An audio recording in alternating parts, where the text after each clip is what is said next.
पहाड़ी आर्मी ने उत्तराखंड में पहाड़ी हिंदू सशक्तिकरण अभियान शुरू कर दिया है। नुक्कड़ सभा के जरिए पहाड़ी आर्मी लोगों को पहाड़ बचाने के लिए जागरूक कर रही है। पहाड़ी आर्मी के संस्थापक अध्यक्ष हरीश रावत ने चंपावत गोलजू के मंदिर से यात्रा का शुभारंभ कर दिया है। अध्यक्ष हरीश रावत बोले कि उत्तराखंड में पहाड़ी समाज का अपमान कतई बर्दाश्त नहीं किया जाएगा। पहाड़ को जगाने के लिए और बचाने के लिए यह यात्रा बहुत जरूरी है।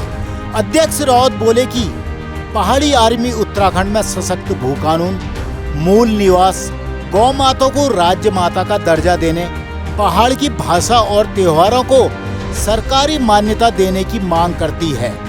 उन्होंने कहा कि यह यात्रा नदियों, जंगलों और पर्यावरण का अवैध दोहन रोकने, नशे से पहाड़ को बचाने, यूसीसी लिव इन रिलेशन को कानूनी मान्यता देकर पहाड़ी हिंदू संस्कृति को तहस नहस करने के कानून के विरोध में निकाली जा रही है। उन्होंने कहा कि पहाड़ी क्षेत्र के लोगों को प्रदेश में सरकारी योजनाओं का लाभ देकर पहाड़ी हिंदुओं की नौकरी, भूमि संसाधन आदि छीने जा रहे हैं। और रावत बोले कि हमारे बच्चों की शिक्षा और लोगों के स्वास्थ्य के खिलाफ खिलवाड़ नहीं होने देंगे। नदियों, जंगलों और पर्यावरण का अनैतिक और अवैध दोहन रोकेंगे। उत्तराखंड में एनआरसी, भू कानून, मूल निवास और गौ माता को राज्य माता का दर्जा दिलाकर ही रहेंगे। उन्होंने बताया कि यात्रा चंपावत से शुरू होकर पिथौरागढ़, अल्मोड़ा, बागेश्वर से 4 मार्च को हल्द्वानी पहुंचेगी। पहाड़ी आर्मी के संस्थापक अध्यक्ष हरीश रावत ने यह भी बताया कि उत्तराखंड में पहाड़ के लोगों की भावनाओं को ठेस पहुंचाने वाले कैबिनेट मंत्री प्रेमचंद्र अग्रवाल का पुतला भी वह हर जगह फूंक रहे हैं। उनके साथ अभियान के संयोजक विनोद शाही, भुवन पांडे, भगवत सिंह राणा, मोहन कांडपाल, पंकज बिष्ट, गौरव गोस्वामी, कमलेश जेठी, हिमांशु शर्मा, बिशन लाल, बंटी जोशी आदि सहयोग कर रहे हैं। उद्देश्य पहाड़ी हिंदुओं को सशक्तिकरण है। पहाड़ी हिंदू इस राज्य का मूल निवासी है, तो मूल निवासी को सशक्त करना हमारा मूल कर्तव्य होना चाहिए। इसीलिए इस राज्य के लोगों को मजबूत मिले, हमारे राज्य की संस्कृति की मजबूती हो, हमारी अपनी भाषा हो, गौ माता हमारे राज्य की राज्य माता हो, हमारे लोगों का जो दोहन किया जा रहा है, हमारी संस्कृति का जो दोहन किया जा रहा है, हमारे संसाधनों का जो दोहन किया जाएगा, वो दोहन हम बर्दाश्त नहीं करेंगे। बाहर के लोग यहाँ आके हम ही को धमकाएंगे और हमारे ऊपर राज करेंगे, ये हम कतई नहीं होने देंगे। इस यात्रा का मुख्य उद्देश्य यही है। हम कह रहे हैं कि भाई बाहरियों को भगाओ, पहाड़ियों को बचाओ।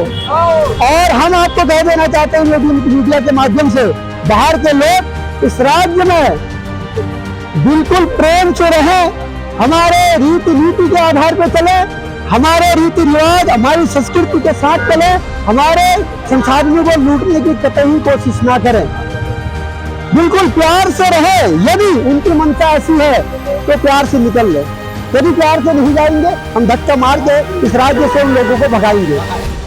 ये हमारा मुख्य उद्देश्य है।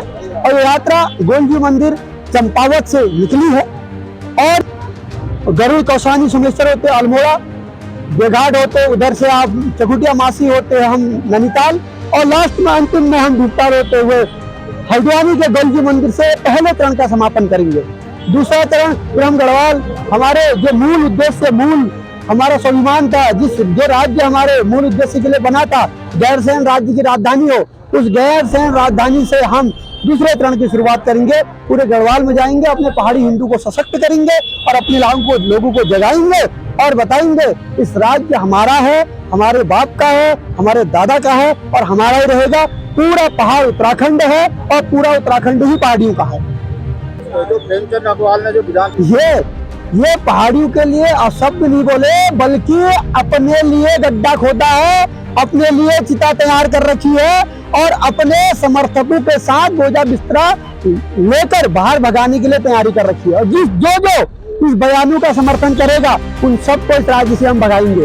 इस प्रण के साथ हम ये यात्रा कर रहे हैं। देखिए, हर नुक्कड़ चौराहे पे, हर छोटे छोटे कस्बों पे हम इसका पुतला फूकेंगे। जो इनके सहयोग कर रहे हैं उनका भी पुतला फूकेंगे और हम इनको साफ बता देना चाहते हैं, इस राज्य में हमारी भाषा, हमारी बोली, हमारी संस्कृति, हमारे तीज त्योहार मनाए जाएंगे। बाहर के लोग इस मंशा से इस राज्य में रह रहे हैं कि वहाँ उनके लोगों के नियम कानून यहाँ चलेंगे, कदापि बर्दाश्त नहीं किए जाएंगे और इन लोगों का ईद से ईद टका के इनको जवाब दिया जाएगा और इनको यहाँ से भगाया जाएगा।